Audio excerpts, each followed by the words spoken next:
เกือบกับขึ้นของ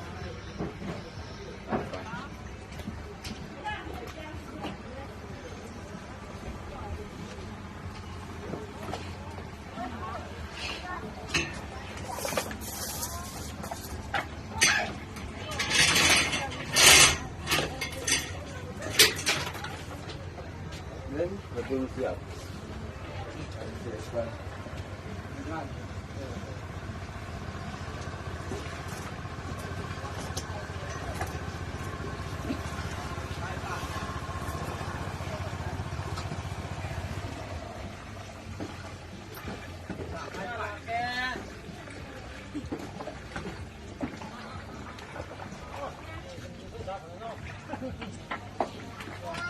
เดี๋ยวได้เลย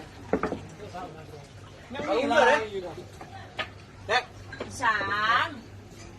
มัดไปจังมัดตีจักรยานชิดึงเตนี่มันจะคันเท่าไหร่